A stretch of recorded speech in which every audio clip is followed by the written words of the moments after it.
ನಮಸ್ತೆ, welcome back to my channel. ಇವತ್ತು ತುಂಬ ಕಮ್ಮಿ ಸಾಮಗ್ರಿಗಳನ್ನ ಬಳಸಿ ಕಡಿಮೆ ಸಮಯದಲ್ಲೇ ಒಂದು ರುಚಿಕರವಾದ ಕೋಕೋನಟ್ ಸ್ವೀಟ್ನ ಮಾಡ್ಕೋಬೋದು. ಆ ರೆಸಿಪಿಯೊಂದಿಗೆ ಬಂದಿದ್ದೀನಿ. ಇಲ್ಲಿ ಮೊದಲಿಗೆ ನಾನು ಒಂದು ದಪ್ಪ ತಳ ಇರೋ ಪಾತ್ರೆಗೆ ಒಂದು 2.5 ಕಪ್ನಷ್ಟು ಡೆಸಿಕೇಟೆಡ್ ಕೋಕೋನಟ್ ಪೌಡರ್ನ ತಗೊಳ್ತಾ ಇದ್ದೀನಿ. ಅದಕ್ಕೆ 1 ಸ್ಪೂನ್ ತುಪ್ಪ ಹಾಕಿ ಸಣ್ಣ ಉರಿನಲ್ಲಿ ಇದನ್ನು ಒಂದು 2ರಿಂದ 3 ನಿಮಿಷ ಫ್ರೈ ಮಾಡ್ಕೋಬೇಕು. ಓವರ್ ಫ್ರೈ ಮಾಡೋದು ಬೇಡ. ಇದು ಡೆಸಿಕೇಟೆಡ್ ಕೋಕೋನಟ್ ಪೌಡರು ಎಲ್ಲ ಪ್ರಾವಿಷನ್ ಸ್ಟೋರ್ಗಳಲ್ಲಿ, ಸೂಪರ್ ಮಾರ್ಕೆಟಲ್ಲಿ ಸಿಗುತ್ತೆ.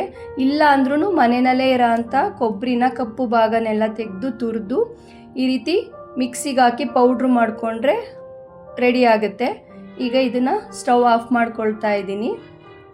ನಂತರ ಇಲ್ಲಿ ನಾನು 2.5 ಕಪ್ನಷ್ಟು ಏನು ಕೋಕೋನಟ್ ಪೌಡ್ರಿಗೆ 1 ಕಪ್ನಷ್ಟು ಶುಗರ್ನ ಮಿಕ್ಸಿಗೆ ಹಾಕಿ ಪೌಡ್ರು ಮಾಡ್ಕೊಳ್ತಾ ಇದ್ದೀನಿ.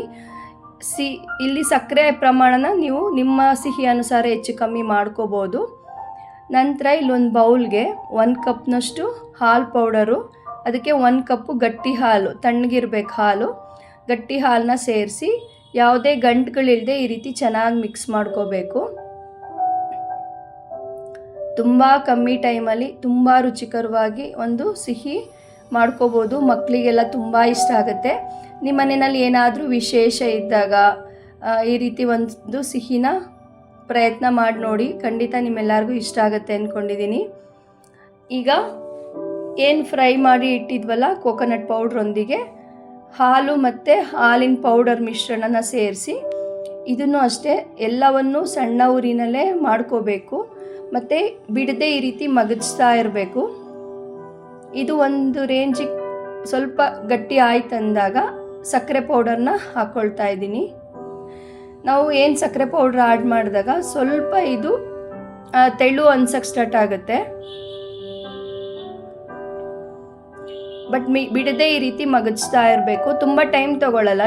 ಸಕ್ಕರೆ ಹಾಕಿದ ಮೇಲೆ ಕೂಡ ಒಂದು 3ರಿಂದ 4 ನಿಮಿಷ ಸಣ್ಣ ಉರಿನಲ್ಲಿ ಈ ರೀತಿ ಬಿಡದೆ ಮಿಕ್ಸ್ ಮಾಡ್ತಾ ಬಂದರೆ ಅದು ಸ್ವಲ್ಪ ಗಟ್ಟಿಗೆ ಆಗಬೇಕು. ಈ ರೀತಿ ತೆಳು ಇರಬಾರ್ದು. ನಾವೊಂದು ಏನು ಲಡ್ಡು ಮಾಡ್ಕೊತೀವ, ಇಲ್ಲ ಬರ್ಫಿ ಶೇಪು, ಏನು ಶೇಪ್ ಮಾಡ್ಕೋಬೇಕು ಅಂತೀವೋ ಆ ಶೇಪಿಗೆ ತೊಗೊಂಡು ಬರಬೇಕಂದ್ರೆ ಇದು ಸ್ವಲ್ಪ ಗಟ್ಟಿ ಆಗಬೇಕು. ಈ ರೀತಿ ಮಗಚ್ತಾ ಇರಬೇಕು.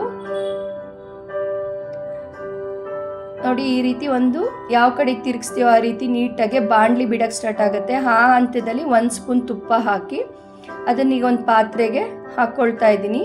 ಇದನ್ನು ಈಗ ಸ್ವಲ್ಪ ತಣ್ಣಗಾಗಕ್ಕೆ ಬಿಟ್ಬಿಡಿ. ಬಿಸಿ ಇದ್ದಾಗ ಏನು ಮಾಡೋದು ಬೇಡ. ನಂತರ ತಣ್ಣಗಾದ್ಮೇಲೆ ನಿಮ್ಗೆ ಯಾವ ಶೇಪಿಗೆ ಬೇಕೋ ಆ ಶೇಪಿಗೆ ಮಾಡ್ಕೋಬೋದು. ನೋಡಿ, ಈ ರೀತಿ ಮುಟ್ಟಿದಾಗ ಕೈಗೆ ಅಂಟಬಾರ್ದು. ಈ ರೀತಿ ನಮಗೆ ಉಂಡೆ ಕಟ್ಟಕ್ಕೆ ಆರಾಮ್ಸೆ ಬರಬೇಕು. ಅವಾಗ ಕರೆಕ್ಟ್ ಅದಕ್ಕಿದೆ ಅಂತ. ಅದು ಮಾಡಿ ಮುಗಿಸೋ ಅಷ್ಟರೊಳಗೆ ಮನೆಯಲ್ಲಿ ಆ ಕೋಕೋನಟ್ಟು, ಹಾಲು, ತುಪ್ಪದ ಘಮ ಎಷ್ಟು ಚೆನ್ನಾಗಿ ಬರ್ತಿರುತ್ತೆ ಅಂದರೆ ಅಷ್ಟು ರುಚಿಕರವಾಗಿರುತ್ತೆ. ತುಂಬ ಸುಲಭವಾಗಿ ಮಾಡ್ಕೋಬೋದು. ನಿಮ್ಗೆ ಯಾವ ಶೇಪಿಗೆ ಬೇಕೋ ಆ ಶೇಪಿಗೆ ಇದನ್ನು ಸ್ವೀಟ್ನ ಮಾಡಿ ನಂತರ ಕೋಕೋನಟ್ ಪೌಡ್ರೊಂದಿಗೆ ಇದನ್ನು ಈ ರೀತಿ ಡಿಪ್ ಮಾಡ್ಕೊಳ್ತಾ ಇದ್ದೀನಿ. ನಂತರ ಇಲ್ಲಿ ಅಲಂಕಾರಕ್ಕೋಸ್ಕರ ನಾನು ಡ್ರೈ ಫ್ರೂಟ್ಸ್ನ ಬಳಸ್ತಾ ಇದ್ದೀನಿ. ಇದು ಬೇಡ ಅಂದರೆ ಸ್ಕಿಪ್ ಮಾಡ್ಬೋದು. ತುಂಬ ರುಚಿಕರವಾಗಿರುತ್ತೆ. ಮಿಸ್ಸೇ ಮಾಡಬೇಡಿ. ಈ ರೆಸಿಪಿ ಟ್ರೈ ಮಾಡಿ. ಈ ರೆಸಿಪಿ ಟ್ರೈ ಮಾಡಿದ ಮೇಲೆ ನಿಮ್ಗೆ ಹೇಗೆ ಅನ್ನಿಸ್ತು, ನಿಮ್ಗೆ ಹೇಗೆ ಬಂತು ಖಂಡಿತ ತಿಳಿಸಿ. ಇಷ್ಟ ಆದರೆ ನಮ್ಮ ಚಾನಲ್ ಸಬ್ಸ್ಕ್ರೈಬ್ ಮಾಡೋದು ಮರಿಬೇಡಿ. ಮತ್ತೆ ಸಿಗುವ ನೆಕ್ಸ್ಟ್ ವಿಡಿಯೋದಲ್ಲಿ. ಬಾಯ್.